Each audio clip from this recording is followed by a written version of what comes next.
बात खुली तो इसे सब याद आ गया, इसलिए गिला करने लगी।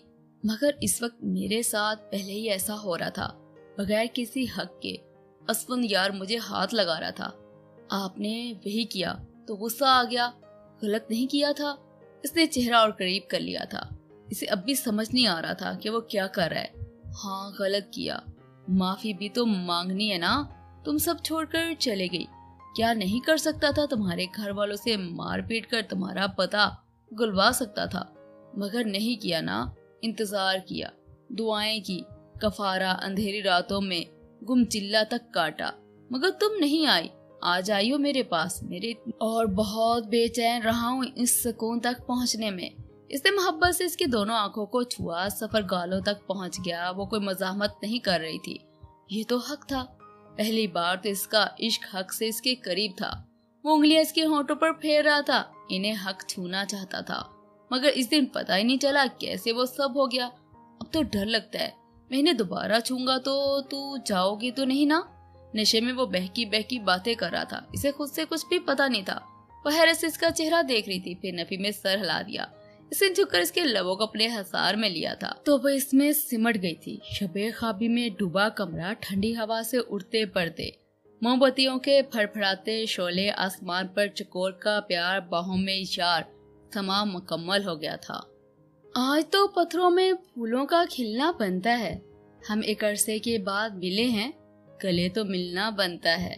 बेशक जिंदगी में अंधेरे ही रहे, हम तेरे न होके भी तेरे ही रहे। कमर में हाथ डाल के इसे करीब कर लिया, जैसे हर राह अफरार खत्म हो गई हो। होंठों से आगे थोड़ी शरक, वहां पर ब्यूटी बॉर्न, और आखिर चेहरा गर्दन में गुम कर लिया था। दूसरा हाथ मसलसल इसके बालों में चल रहा था। तेरी गर्दन में गुम अपना चेहरा कर लूं, अपने चेहरे पर तेरी जुल्फों का पहरा कर लूं। ये हकीकत, यही तबीरे ख्वाब है, जो बाहों में है वो लाजवाब है। तेरी वैश से बचते मेरे मुफलिस, मेरे उमरा, मेरा है पर मुझसे छुपा है क्यों तेरा मुखड़ा। अचानक बालों में चलता हाथ रुक गया था। छोटे सही, वो मुकम्मल बेहोश हो चुका था। इसने आराम से इसका सर तकिए पर रखा, इसके माथे पर बोसा दिया, खुद को कंपोज करती उठी, खुले बालों पर पल्लू अटकाया, आईने के सामने आई, अपने आप को देखा। जरी, तेरे छोटे से तेरे कितने पास थे, जरी के या रोजीना के? आईने में रोजीना का सिराब खड़ा था, सफेद लिबास में हकारत से इसे देखता हुआ। बताओ जरी, दिलबंद की मोहब्बत किसके लिए थी, जरी के लिए या रोजीना के लिए? वो अपनी बाहों में किसे महसूस कर रहा था, हकीकत को या झूठ को? वो रोजीना से प्यार कर रहा था, जरी से नहीं। इसके मुखड़े से मोहब्बत है, इसे जरी के घूंघट से नहीं।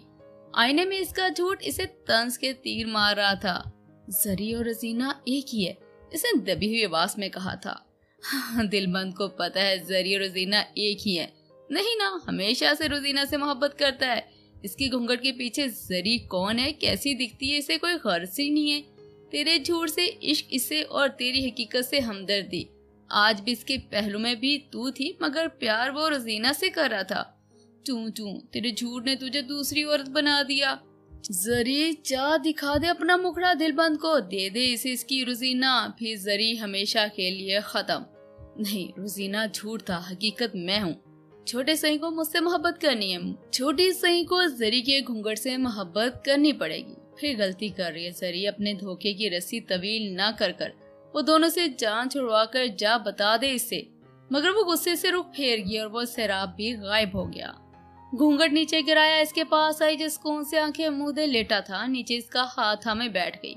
मैं जानती हूँ मैं गलत कर रही हूँ, मगर मैंने आपको अपना चेहरा दिखा दिया तो जरी को छोटे सही कभी नहीं मिलेंगे। जिस दिन आपको जरी से मोहब्बत होगी ना, इस दिन ये घूंघट हमेशा के लिए खुल जाएगा, और अगर नहीं हुआ तो रोजीना हमेशा के लिए इस पर्दे के पीछे कैद हो जाएगी। दबे पांव कमरे से निकल गई थी। हवेली मलजगी अंधेरे में डूबी हुई थी। एक नया आज़म लेकर निकली थी, वो कि छोटे सही को जरी का बनना है। वो नीचे उतर रही थी कि हवेली के बाहर आधी रात को शोर मच गया था। लोगों की आवाजें, भागम भाग, मशलें जल रही थी। उल्टे कदमों भागी खामोश हवेली में इसकी पाजेब और चूड़ियों की झनकार शोर मच रही थी। छत पर आई, नीचे देखा तो कुछ लोग हाथों में मशलें पकड़े भाग रहे थे। चादर से आधा चेहरा इसने छुपा रखा था। आंखें नजर आ रही थी और इन आंखों में आके शोले का अक्स। सब लोग हवेली बाहर खड़े थे। वडे सिंह, चाचा सिंह भी बाहर आ गए थे। दिलबंद कहाँ है? उन्होंने इधर उधर नजरें दौड़ाकर कहा। कश्मीरा, दिलबंद को बुलाओ। वडे सिंह की बात सुनकर जरी परेशान हो गई। छोटे सिंह तो बेहोश है। कश्मीरा से पहले इसके कमरे में पहुंचना था। छत पर होने की वजह से वो जल्दी पहुंच गई थी। छोटे सिंह, इसने पानी की चंद बूंदे इसके चेहरे पर डाली, जिससे इसमें हरकत हुई। इसकी आंखें खुलने से पहले वो वहां से चली गई थी। सामने से कश्मीरा को आते देख वो छुप गई थी, जिसने आते ही दरवाजा बजाना शुरू कर दिया था। छोटे सिंह, कनपटियां मसलता बाहर आया। क्या बात है कश्मीरा, क्यों शोर मचा रही है? छोटे सिंह, गांव पर कोई मुसीबत आ गई है, वडे सिंह बुलाया है। इसकी बात सुनते ही इसने चादर उठाई, वडेरों के अंदाज में लेता बाहर आ गया था, जहां वडे सिंह, इरफान सब मौजूद थे। सामने तमाम गांव के मर्द परेशान हाल खड़े थे। अरफू भी था। क्या बात है अरफू, खैरियत तो है ना? इतनी रात को क्या आते आन पड़ी है? वो हाथ बांधे एक बूढ़े को साथ लेकर आया था। वडे सिंह, गांव में चोरी हो गई है, ये करमदीन है, इसकी 3 भैंसें कोई चोरी कर ले गया है। वडे सिंह हैरान रह गए थे। गांव में चोरी, और वो भी मेरे? वडे सिंह, मेरा सारा घर इन भैंसों के दूध बेच कर चलता था। मेहरबानी होगी मेरी भैंसें वापस दिला दें। आप ही सही हैं हमारे। हर तरफ एक पल के लिए खामोशी छा गई थी। फिर दिलबंद ने पूछगुछ शुरू की। जब भैंसें चोरी हुई तुम कहाँ थे? छोटे सिंह, मैं इधर ही सो रहा था, मगर पता ही नहीं चला कि इन्हें कैसे चुपचाप ले गए। इतने बेसुध सोते हो? इस बात पर वो शर्मिंदा हो गया था। छोटे सिंह, हमारे गांव में कभी चोरी हुई ही नहीं, किसी बात का डर कभी रहा ही नहीं। पहली दफा का वाकया है कि चोरी हुई है। सारे गांव के बंदे देखे भाले, जान पहचान वाले हैं। इल्जाम भी लगाएं तो किस पर? अच्छा, सुबह थानेदार को बुलाकर रिपोर्ट लिखवाते हैं। दिलबंद ने से तसल्ली दी और सबको भेज दिया। सब परेशान थे सिवाय छोटी हवेली के दरबार का मुलाजिम शकूर। इस परेशानी में भी मूंछों को ताव दे रहा था। इसे किसी ने नहीं देखा था, मगर इसका ये अक्स छत पर मौजूद किसी की हरी आंखों में छुप गया था। छोटे सिंह की हवेली का मुलाजिम इन सबके साथ क्या कर रहा था? छोटे सरपंच का तो हाथ ही नहीं इसमें। खैर, सर झटक कर वो वापस मुड़ गए थे। दिलबंद अपने सर के दर्द से झुंझलाता अपने कमरे की तरफ आ रहा था। जरी पर इसकी नजर पड़ी। इससे पहले वो इसे बुलाता वो रास्ता बदल गई थी। उसे देखते ही रुक गया था। आखिर आकर अपने कमरे में बंद हो गई थी। नहीं छोटे सिंह, मुझे आपसे कोई बात नहीं करनी। आपका सामना अभी तो बिल्कुल भी नहीं करना। मैं कल ही घर रहने चली जाऊंगी। सामान बांध कर लेट गई और वो कमरे में आया तो अजीब सा लग रहा था। कुछ भी याद नहीं आ रहा था कि क्या हुआ है। इसने से दूध पिया, इसके बाद वो बेड पर कैसे आया, सोया कब, हर चीज जहन से महव हो चुकी थी। मेडिसिन ली और लेट गया। परेशानी जो थी सो थी, मगर एक एहसास था कि कुछ बहुत खास तो नहीं था। जो भूल रहा हूँ, जो याद नहीं आ रहा। काश वो याद रोजीना से जुड़ी हो, मगर जिसे याद था इसकी जबान बंद थी, बाकी हर शय बेजबान। ऐसे कैसे हो गया रजा शाह, तुम्हारे होते हुए गाँव में चोरी? दरबार सुबह ही हवेली में आ गया था। वो गांव के वडेरों में से एक था। गांव के फैसलों में वो भी हिस्सेदार था। रजा शाह का हासद भी था। वो चाहता था गांव वाले रजा शाह को छोड़कर इसकी बात सुना करे। अब इसका इन सब में कितना हाथ है कितना नहीं, ये तो वक्त ने ही बताना था। इसकी बेटी भी शहर पढ़ती थी, मगर ज्यादा वक्त इसका अयाशी में ही गुजरता था। अब भी वो अपने मशगले में मसूम थी। दिलबंद पर निशाना दागे बैठी थी। ओ माय गॉड, ये हैंडसम पेंडू कितना भोला लगता है। हवेली में पापा की हवेली से कितनी बड़ी है। इसे तो मेरा बॉयफ्रेंड होना चाहिए। कश्मीरा इसे बड़े गौर से देख रही थी। निकल लेगी क्या? वो चाय का कप लेकर इसके पास से गई। इसने कप पकड़ते हुए पूछा, ए सुनो, ये जो तुम्हारे छोटे सही हैं, इनका नाम क्या है? कश्मीरा ने भवें उचकाकर इसे देखा था। दिलबंद, ओ मिस्टर क्लोज हार्ट, बड़े अच्छे हैं, छोटी सरकार से बड़ी मोहब्बत करते हैं। इसने हैरत से इसे देखा। कौन छोटी सरकार? इनकी बेगम जरी, शादीशुदा है ना वो? इसके साथ ही इसका मुंह उतर गया था। अच्छा, मैं चलती हूँ, छोटी सरकार को भी देखना है। इसे जिताती चली गई वहां से। हो गई कोई पेंडू आम शक्ल सूरत वाली, मुझसे ज्यादा सुंदर थोड़ी होगी। एक अंदाज से अपने बाल दुरुस्त करती खुद कलामी कर रही थी, मगर दिलबंद ने ना इसे देखना था ना देखा। आखिर वो खुद ही इसके पास आ गई। टाइट्स पर शर्ट और ऊपर जैकेट और गले में स्टॉलर। इसका तो लिबास इसे पसंद नहीं आया था, वो तो दूर की बात। हाय मिस्टर, माई सेल्फ शांसे दुराब। इसने हाथ आगे बढ़ाकर जो इसे नजरअंदाज कर दिया था। दिलबंद रजा शाह, नाइस नेम, इसका मतलब क्या है? वो इसके और करीब हुई तो वो सोफे से थोड़ा और खिसक गया। और कशिश, इसलिए कहता हूँ रजा, गांव की जिम्मेदारी कुछ वक्त के लिए मुझे सौंप दे। बीमार रहा है तो आराम कर, मैं गांव संभाल लूंगा। दिलबंद जो पहले ही शांजा के करीब होने से उकता गया था, चिढ़ कर बोला, ذمہ داری سب سے پہلے گھر کی سنبھالی جاتی ہے دراب خان، جو انسان اپنی اولاد نہیں سنبھال سکتا وہ گاؤں کیا سنبھالے گا۔ اس کی بات سنتے ہی شانزا ایک جھٹکے سے دور ہوئی اور شرمندہ سی ہو گئی تھی۔ بڑی گرمی ہے تیرے خون میں، وہ غصے میں آ گیا تھا۔ 50 سال سے شاہ کا گھرانہ اس گاؤں کی ہر ذمہ داری اٹھاتا رہا ہے، ایک بھی چوک نہیں ہوئی، یہ مسئلہ بھی حل ہو جائے گا۔ جواب بڑے صحیح نے دیا تھا۔ چلو دیکھتے ہیں، میں بھی کوشش کرتا ہوں پتہ لگوانے کی۔ اٹھ کر کھڑا ہوا، شانزے کے ساتھ باہر آ گیا تھا۔ شانزے بیٹی، اس نے جیکٹ اتار کر کندھے پر ٹکائی۔ ڈونٹ وری ڈیڈ، دل بند آپ کے قدموں میں ہوگا، کہتی گاڑی میں بیٹھ گئی اور پیچھے خباثت سے مسکراتا رہا۔ سب پریشان، مگر شکور کو تو وہاں نہیں ہونا چاہیے تھا۔ کہیں کوئی کھیل تو نہیں، کہیں یہ گاؤں والوں کو بڑے صحیح سے باغی تو نہیں کر رہے، مگر جانور چرا کر کیا کر رہا ہے یہ؟ سوچتی خود کلامی کرتی بڑی سرکار کے کمرے میں آئی۔ بڑی سرکار، وہ اماں صحیح کہا کر۔ دروازے سے ہی سے تنبیہ کر دی گئی۔ اس نے اس بات میں سر ہلا دیا، سارے گاؤں کی ماں ہی ہے نا اماں صحیح، مجھے کچھ دن اماں ابا کے ساتھ رہنا ہے، اجازت ہو گھر چلی جاؤں؟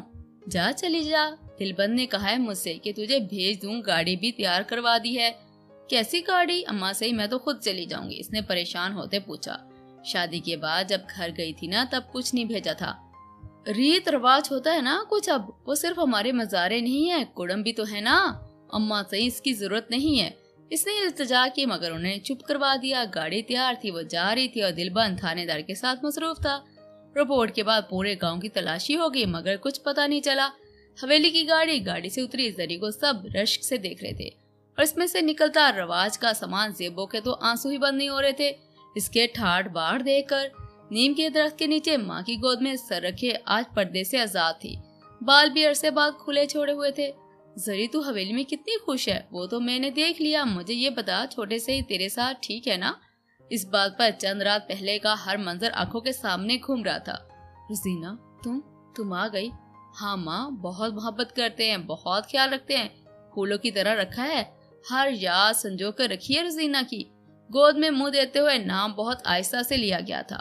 اچھا تو پھر میں لنگوٹ سینے شروع کر دوں؟ ماں تھی، پروموشن تو چاہتی تھی نا، وہ بدک کر اٹھی۔ اماں تو کچھ بھی بولتی ہے، اٹھ کر اندر بھاگ گئی تھی۔ بختو گھر میں چاٹی میں لسی بنا رہی تھی، کبھی رسی دائیں طرف کھینچتی تو کبھی بائیں طرف کھینچتی۔ بہت یاد آ رہی تھی جب اس کی گردن میں کسی نے باہیں ڈالی تھی۔ میری نیک بخت بختو، جلدی بنا لے لسی، باغوں میں آم پک گئے ہیں، تو ادھر بیٹھی ہیں۔ اس نے باہیں پکڑے گردن گھما کر دیکھا تھا۔ بختو دی جان، زری تو کب آئی؟ اس نے زور سے گلے لگانے کے بعد پوچھنے لگی تھی۔ سویرے آئی تھی اور تو آئی ہی نہیں، سوچا خود ہی ہوا ہوں، اب چل، باغ میں جھولا بھی انتظار کر رہا ہوگا۔ اسے کھینچتی باہر لے گئی۔ سب سے پہلے اپنے مربے میں آئے تھے جہاں انہوں نے سبزیاں بیچی تھی۔ زری دیکھ، اس سال ابا نے بھنڈی بھی لگائی ہے۔ ایک پکی ہوئی بھنڈی پکڑے ہوئے پھر ہاتھ میں حلوا کدو پکڑ لیا۔ زری تو پڑھی لکھی نہ، بتا کدو کو انگریزی میں کیا کہتے ہیں؟ پمپکن۔ وہ اس کی بات سن کر اسے کدو کو گھما کر دیکھا۔ پپو کن؟ یہ کیسا؟ یہ تو میرے چچے کا نام ہے پپو۔ پپو کن نہیں، پمپکن۔ ہاں پاگل، اس نے ہنس کر اسے سر پر تھپکی دی تھی۔ ہائے زری، تو ہنستی ہوئی بڑی ہی سونی لگتی ہے، چھوٹے سے ہی تو فدا ہی ہو جاتے ہوں گے، تعریف کر دی ہوگی نا؟ تعریف کر دی اور ہنسی کی وجہ بھی چھین لی۔ بختو چل نا، ٹیبل پر چلتے ہیں، اس وقت کوئی نہیں ہوگا نا؟ وہاں اس کا ہاتھ پکڑتی اٹھ گئی تھی، ہاتھوں میں آم پکڑے ہونٹوں سے لگائے وہ ٹیوبل کے اوپر درخت پر چڑھی ہوئی تھی۔ پاؤں ہلاتی جیسے نیچے ٹیوبل سے نکلتے ٹھنڈے پانی کو تیور دکھا رہی ہو۔ ہر طرف ہریالی، میٹھی میٹھی ہوا، پانی کے ٹھنڈے چینٹے، گرمیاں ہونٹوں کے ساتھ لگا لنگڑا آم، گھونگھٹ سے آ رہی سادہ دلنشی چہرہ، دور کہیں بھٹے کی چمنی سے نکلتا دھواں، اور سامنے لہلاتے کھیتوں کے اوپر نارنجی ڈوبتا سورج۔ پیرس کے ایفل ٹاور سے لے کر دبئی کے برج خلیفہ کا سویٹ بھی اس منظر کی برابری نہیں کر سکتا تھا۔ گاؤں ہمارے ملک کا وہ خوبصورت حصہ ہوتا ہے جہاں سادگی روج پر ہوتی ہے۔ حسین سے حسین ہاتھ میں پکڑی دران طبی محنت و سادگی کی زبان ہوتی ہے۔ آدھے کھلے چہروں پر پانی کے گھڑے اٹھائے، کچے چولہے پر پکتی چائے، دن رات محنت کی آگ میں جلتا بدن اور حیا کے تقاضوں میں ماؤں کے ہاتھوں میں ہوتے بچوں کے جنم، وہ سب روایات ہیں جو شہروں کے بھیڑ اور اونچے طرز و زندگی میں کہیں کھو سے جاتے ہیں۔ شہر اپنی جگہ خوبصورت، گاؤں اپنی جگہ حسین۔ بختو شہر میں نا یہ سب نہیں ملتا، کہتے گاؤں والے غریب ہوتے ہیں نا، मैं कहती हूँ वो अमीर होते हैं। शहर में लोग कीमती बेच रहे होते हैं और जब गांव में जब चाहे हम किसी भी दरख्त से तोड़कर खा लें, कोई भी कुछ नहीं कहता। वहाँ हदें बहुत है मगर सुकून नहीं। यहाँ सुकून है और हद नहीं, खुशियाँ ही खुशियाँ हैं। इसलिए मुझे शहर अच्छा नहीं लगता। यहाँ देखना कितना सुकून है। मैं तो शादी भी इधर ही करूंगी। हाय माँ सदके, बड़ी जल्दी तुझे ब्याह की, 2 ही महीने हुए अभी मंगनी को, कुछ सब्र कर ले। लो भाई, खुद तो कर ली, मुझे न करने देना। खुद तो कहती थी छोटे से ही मेरी किस्मत में कहा, अब तो नजर भी नहीं डालने देती। अगर कभी भी छोटे से के करीब। इसकी बात अभी अधूरी थी। वक्तो वो सिर्फ मेरे हैं, किसी के नहीं। इसका लाल चेहरा देख इसे मजा आ रहा था। हाय इतनी आग, उफ, कहीं छोटे सही को जला ना देना। इसने थपकी कंधे पर मारी जिससे वो गिरते गिरते बची। वो इसे पीटने लगी थी। शाम हो गई थी, वो दोनों घर वापस आ रही थी। दिन अभी ढला नहीं था। एक टूटे कच्चे मकान के करीब से गुजरते हुए इसकी नजर एक दीवार पर पड़ी। सारा घर मिट्टी का था। टूटा खंडर में एक दीवार थी जिस पर ताजा मिट्टी का लेप हुआ था। वो इसकी तरफ जाने लगी जब बख्तो चीखी, यहाँ ना जाए जरी, यहाँ साया है, कोई नहीं जाता, आजा। इसके कहने पर इसने एक नजर से देखा, फिर चले गई। दिलबंद रात गए शहर से वापस गांव आ रहा था। बारिश हो रही थी जब सामने कोई गाड़ी का बोनट खोले झुका था। गाड़ी करीब करके इसने शीशा नीचे किया। सब खैरियत, मगर सर उठाते वजूद को देख इसका दिल किया कि आगे बढ़ जाए। रात हो, दूसरा बारिश, तीसरा लड़की इसके लिए खड़ा रहना। इसकी एक नजर इसके लिबास को देखा। टखनों से ऊपर कैपरी, घुटनों से ऊपर शर्ट, नाम नहाद लिया दुपट्टा, बारिश में भीगी। इससे गुस्सा आ रहा था इस पर, मगर वो जब्त कर गया। वो मेरी गाड़ी खराब हो गई थी, फोन डेड है तो घर कॉल नहीं कर पा रही, मुझे ड्रॉप कर दोगे? बैठिए। इसने बिना देखे कहा तो खुद को संभालती इसकी फ्रंट सीट पर बैठ गई थी। वो चुपचाप ड्राइव कर रहा था। जब ड्राइविंग करते हाथ पर इसका हाथ महसूस हुआ, इसने हैरत से देखा। तुम्हारी अंगूठी में मौजूद पत्थर फिरोजा है ना? इसने इस बात में सर हिला दिया। मुझे भी स्टोन्स का बहुत शौक है। असल में मैं लंदन में रही हूँ ना, यहाँ 1 साल पहले आई हूँ। जो चीज सबसे ज्यादा दिलचस्प लगी वो थे ये पत्थर। मतलब कि लोग सितारे देखते हैं और इसके हिसाब से पत्थर पहनकर लगता है कि सब ठीक होगा, और होता भी है। बात पत्थर की नहीं होती, बात यकीन की होती है। यकीन से मुंह में खाक का जरा भी डालोगे तो शिफा देगा, मगर यकीन के बगैर महंगे से महंगा इलाज भी अफाका नहीं करता। मशरिक में लोग साइंस से ज्यादा खुदा पर यकीन रखते हैं, इसलिए जो चीज भी खुदा के नाम से जुड़ी होगी वो जरूर करेगी। वाह, तुम तो फिलोसफर हो, तुम तो बातें भी बड़ी अच्छी करते हो। वो और इसके करीब हो गई थी जिसे बर्दाश्त नहीं हो रहा था। बिजली कड़की तो वो इसके साथ लिपट गई। दिलबंद की बस होती जा रही थी। एक हाथ से दूर किया, ठीक से बैठे। इसने तनबा करते हुए आगे देखने लगा। तुम बहुत हैंडसम हो, इसने कमेंट पास किया जिस पर इसने कोई खास तवज्जो नहीं दी। इसने इसकी बाजू पर अपनी उंगली का नाखून फेरा जिस पर इसने एक झटके से गाड़ी रोकी। वहाँ एक जगह थी जहाँ से वो बारिश में बच सकते थे। दिलबंद ने मुस्कुराकर इसे देखा। बारिश तेज है और रास्ता तवील है, क्यों ना कुछ देर यहाँ रुक लिया जाए।